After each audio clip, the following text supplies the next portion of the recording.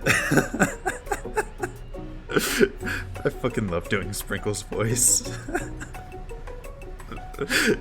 It's so much fun.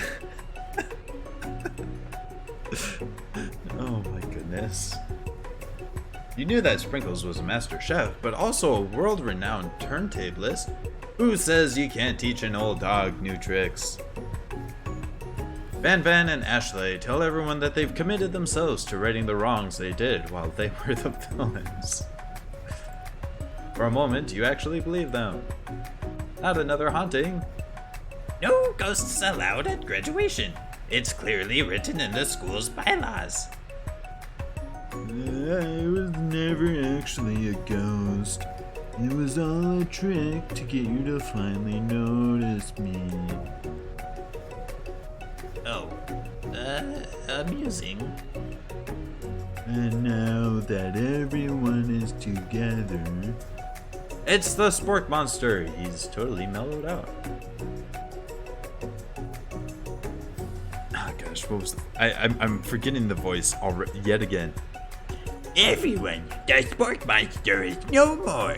From here on out, I'd prefer that everyone refer to me by my new name, Party Monster. The student tries to finish what he had to say, but everyone is too wrapped up talking to his party monster. Dejected, student walks off. Maybe things didn't work out for Miriam romantically, but she found the love in her cooking, and you know she's gonna do great. Red carpet rolls out across the floor of the ballroom. It's like a Hollywood movie premiere. Who could command such an entrance? It's Pop! He's arrived late to the dance, but apparently for good reason. Walking the carpet, you see perched atop his dirty chef's hat, a crown. Welcome back, Pop. I know you weren't able to complete the final exam and accept your diploma, so we had it mailed directly to your father. We figured it was the least we could do for the school's team. Now I get it. And we get a new wing on the school, not to mention the honor of educating the son of the chancellor of such and such.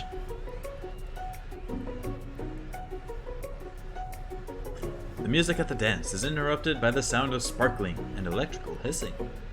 It's Clank who has arrived late to the dance. Now that I have graduated, I can reveal my truth. Oh, he's still doing the talking thing. I am Clank. I am not of this earth. I am actually from a faraway planet in another dimension. What? What? I actually feel like I knew this the whole time. Now that I have learned the ways of your kind, I must return. Miriam, will you come with me? I don't know what to say. Besides, no, obviously. I've just begun to learn who I really am. This isn't the time for me to devote my life to figure out who you are, Clank. You're blown away by Miriam's maturity. It's pretty clear she has managed to surpass you in that regard. I understand. Kind of. Humans are weird. The portal opens up and Clank disappears through it. Finally, cherry blossoms everywhere. So you know that Colonel Sanders has arrived. Howdy, classmates. Just like the first day you met him, he has come prepared to feed the entire class. However, it's not enough to just give them a bucket of chicken. This time it's a full meal. I didn't get to be the most famous chicken man in the history of chicken and man by not reminding people to go out and buy my chicken.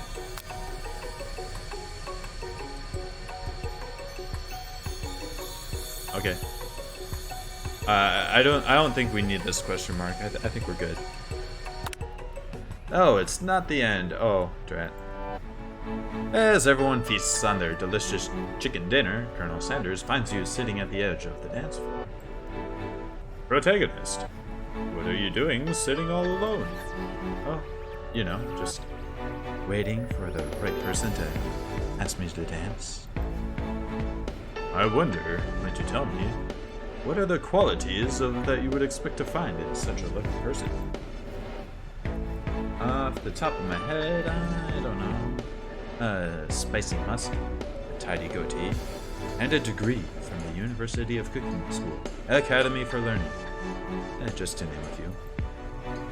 It truly is my lucky day. Would you dance with me? Yes, I'd love to! As you glide across the dance floor, hand in hand with Colonel Sanders, the future stretches out in front of you. And once my 100th franchise is up and running, I'll be ready to take a day off. And I'll be so glad to spend it together with you, protagonist. How sweet. We'll work together and play together. Colonel Sanders stops dead in his tracks. Work together? Well, I think this is something I'll just need to do by myself. But who will help you run your restaurants? I don't believe I need help. Besides, based on your time at school here, do you really think running restaurants is the best path forward? Could it be? You found a love connection, but failed to earn Colonel Sanders' respect as a chef. Can you live with only half of him? Will you be able to endure sharing him with his other love, the life of an entrepreneur? I suppose I could enroll at a pastry school. Oh, my dear protagonist, I'm sure that you'll find your place eventually. And along the way, you'll have me by your side. The end! Okay.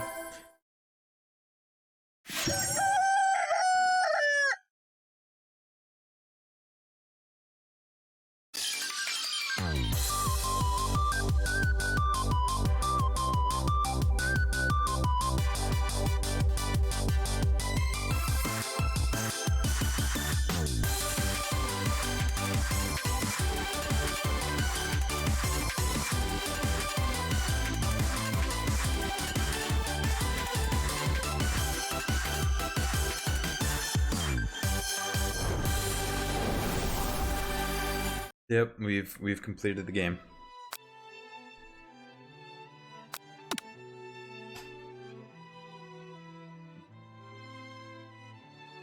Thanks to all these names for this goofy game.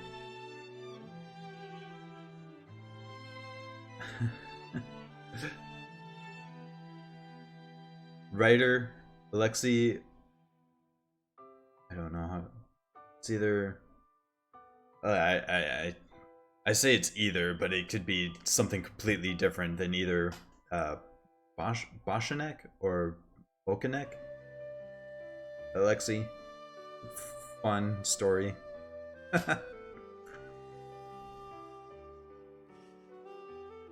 Oh, goodness.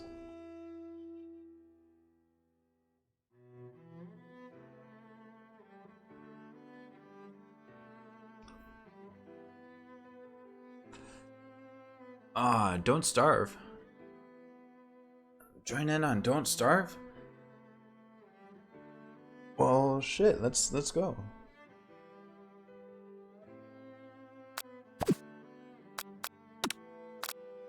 Yeah.